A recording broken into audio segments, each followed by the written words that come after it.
Salut, c'est Florian, bienvenue dans cette nouvelle vidéo. Dans cette vidéo, je vais te faire le bilan mensuel complet de mon patrimoine en décembre 2023. On attaque donc avec le compte courant, les comptes que j'ai sur Boursorama.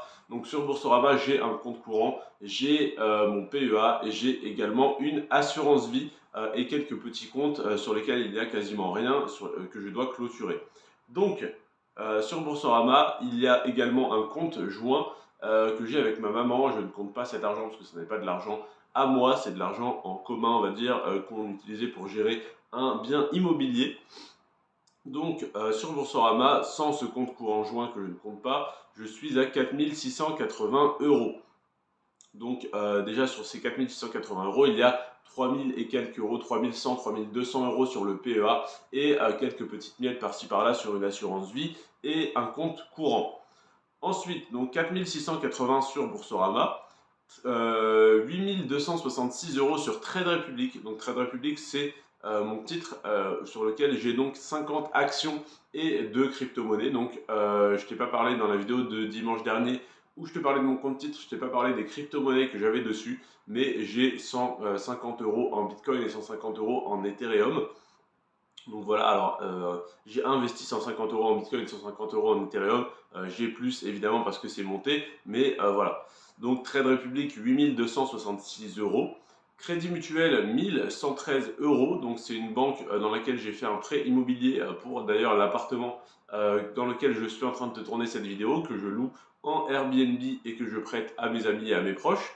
Et qui est tout de même suffisamment rentable. Donc j'ai 1113 euros au Crédit Mutuel. Je compte revendre cet appartement et le deuxième que j'ai acheté au Crédit Mutuel pour clôturer mes comptes chez eux et donc encaisser la plus-value.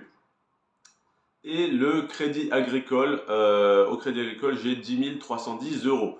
Donc c'est devenu ma banque principale parce que c'est eux qui m'ont fait les 2 derniers prêts immobiliers dont j'ai eu besoin pour un troisième appartement et pour un immeuble.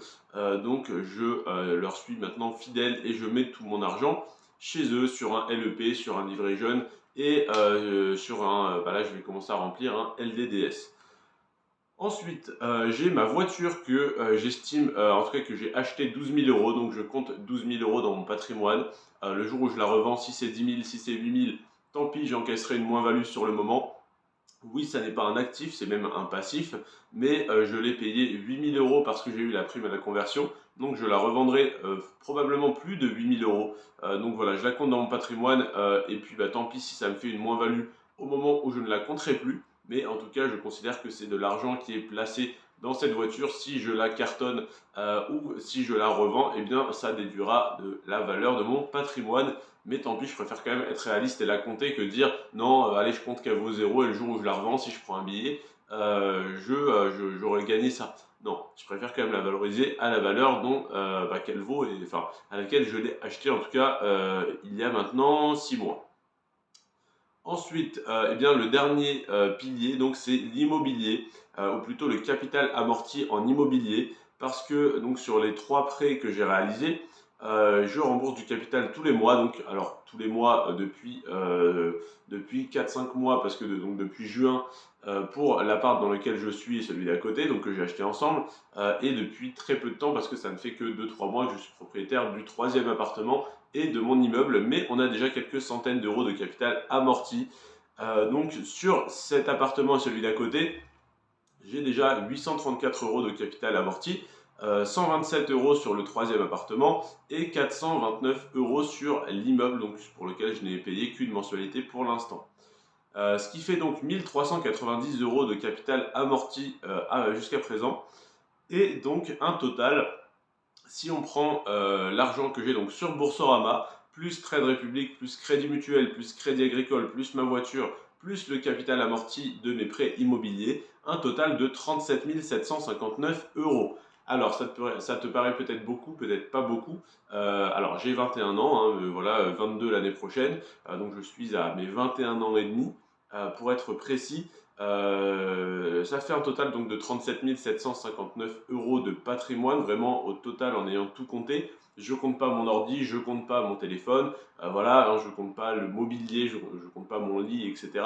Mais globalement, voilà, en comptant le plus gros de mon patrimoine, je suis à 37 759 euros, ce qui représente 3 189 euros de moins que le mois précédent, parce que j'ai eu pas mal de frais, pas mal de charges d'investissement, hein, tout simplement pour des meubles, pour des appartements, 1000 euros pour des ballons d'eau chaude, 1000 euros pour 8 radiateurs dans mon immeuble. Donc voilà, j'ai eu pas mal de frais le mois dernier. Je m'en sors pas trop mal en étant que à moins 3000.